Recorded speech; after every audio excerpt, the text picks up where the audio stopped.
আমার প্রিয় সপ্তম শ্রেণীর শিক্ষার্থী বন্ধুরা, তোমাদের সকলকে আমার চ্যানেলে স্বাগত জানাই। আশা করছি তোমরা সকলে খুব ভালো আছো।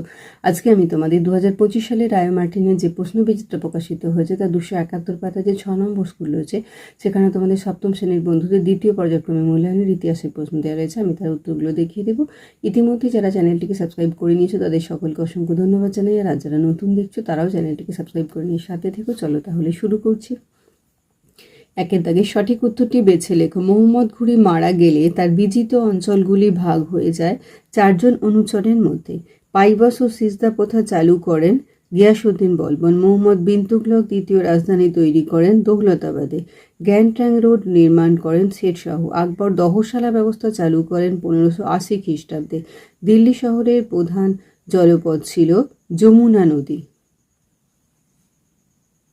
নিজামুদ্দিন আউলিয়া ছিলেন একজন সুফি সাধক। মোগল আমলে সোনার মুদ্রা পরিচিত ছিল মোহর নামে। ইংলিশ ইস্ট ইন্ডিয়া কোম্পানি তৈরি হয়েছিল 1600 খ্রিস্টাব্দে। ভারত থেকে ইউরোপে রপ্তানি করা হতো নীল। দুয়ের দাগের দেখো, দু এক কথায় উত্তর দাও। আরবি ভাষায় সুলতান শব্দের অর্থ কি? কর্তৃত্ব বা ক্ষমতা। মালিক কাফুর কে ছিলেন? আমরা 47 পাতায় দেখব। আলাউদ্দিন খলজি দিল্লির প্রথম সুলতান, যিনি দক্ষিণ ভারতে সুলতানি সাম্রাজ্যের বিস্তার ঘটান। এই অভিযানে নেতৃত্ব দিয়েছিলেন তার সেনাপতি মালিক কাফুর। তাহলে মালিক কাফুর ছিলেন আলাউদ্দিন খলজির দক্ষিণ ভারত অভিযানের সেনাপতি। পানিপথের প্রথম যুদ্ধ কত খ্রিস্টাব্দে হয়েছিল? 1526 খ্রিস্টাব্দে। আকবরের আমলের একজন বিখ্যাত ঐতিহাসিকের নাম লেখো। দেখো, আবুল ফজলের নাম আছে আর আব্দুল কাদের বদায়ুনির নাম রয়েছে। আকবরের আমলের এক বিখ্যাত ঐতিহাসিক ছিলেন আবুল ফজল আল্লামী। তোমরা আবুল ফজল আল্লামীর নামও লিখতে পারো, আবার আব্দুল কাদের বদায়ুনির নামও লিখতে পারো। এই যে ঐতিহাসিক আব্দুল কাদের বদায়ুনির নামও রয়েছে। কিলা মুবারক কি নামে বিখ্যাত? লালকেল্লা। বাংলায় কোথায় ফরাসিদের ঘাঁটি ছিল? চন্দননগরে। দহশালা ব্যবস্থা কত খ্রিস্টাব্দে চালু হয়? 1580 খ্রিস্টাব্দে।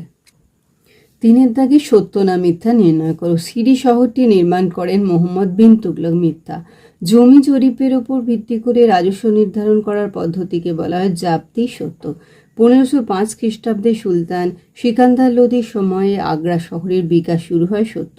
বাবর মাত্র 12 বছর বয়সে ফরগনা প্রদেশের শাসনভার পান। সত্য।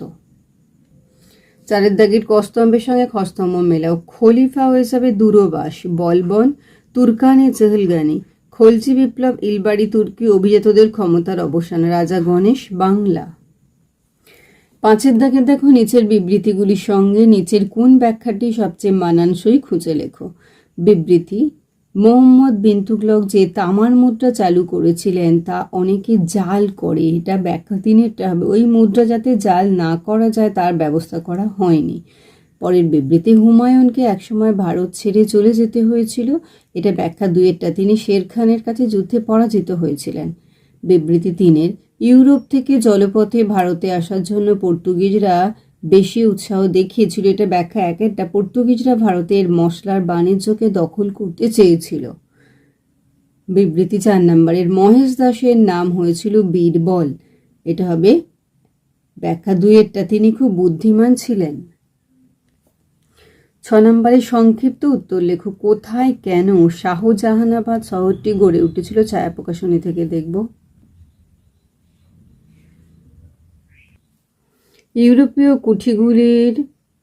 ইউরোপীয় কোম্পানির কুঠিগুলি কেমন ছিল? দেখো, বাণিজ্য কুঠিগুলো এগুলো, আর এখানটা দেখো কুঠিগুলো কেমন ছিল। পাট্টা ও কবুলিয়ত বলতে কি বোঝায়?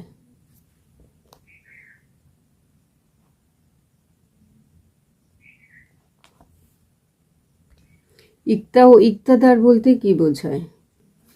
এই দেখো, এখান থেকে এতটা পর্যন্ত লিখবে। এই যে ইক্তা রয়েছে আর এই যে ইক্তাদার। 7এর দাগে দেখো, নিচে যে কোনো একটি প্রশ্নের উত্তর দাও। সুলতান ইলতুৎমিশের সামনে প্রধান 3টি সমস্যা কি ছিল? এই দেখো এখানটায় রয়েছে। দিল্লি শহরের প্রধান সমস্যা কি ছিল? কিভাবে তার সমাধানের চেষ্টা করা হয়েছিল?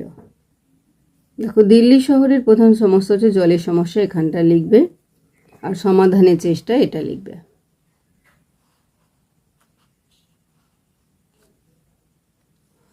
8 দাগের দেখো, নিচের যে কোনো 3টি প্রশ্নের উত্তর দাও। মোহাম্মদ বিন তুগলক কী কারণে রাজধানী স্থানান্তর করেন? তার এই প্রয়াস সফল হয়নি কেন?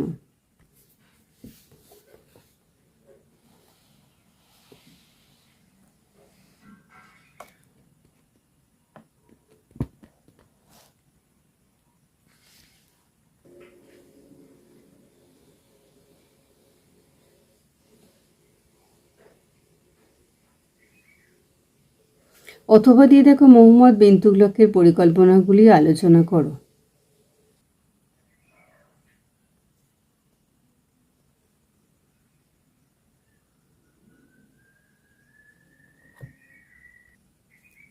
শেরশাহের শাসন সংস্কারগুলি আলোচনা করো।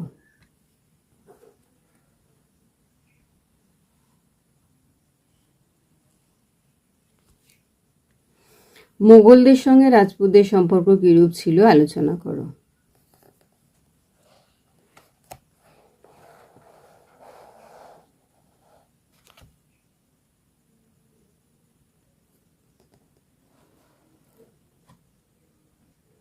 আলাউদ্দিন খলজি কেন মূল্য নিয়ন্ত্রণ ব্যবস্থা প্রবর্তন করেন?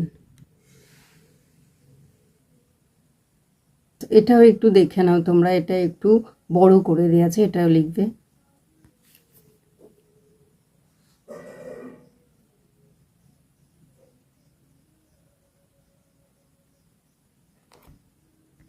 তাহলে আমার প্রিয় সপ্তম শ্রেণীর শিক্ষার্থী বন্ধুরা, আজকে তোমাদের আমি 2025 সালে রায় মার্টিনের যে প্রশ্ন বিচিত্রা প্রকাশিত হয়েছে 271 পাতা যে 6 নম্বর স্কুল রয়েছে, সেখানে তোমাদের সপ্তম শ্রেণীর বন্ধুদের দ্বিতীয় পর্যায়ক্রমে মূল্যায়নের ইতিহাসের প্রশ্ন দেওয়া রয়েছে। আমি তার উত্তরগুলো দেখে দিলাম। আশা করছি সকলেই বুঝতে পেরেছো। ভিডিওটি দেখার জন্য তোমাদের সকলকে অসংখ্য ধন্যবাদ জানাই।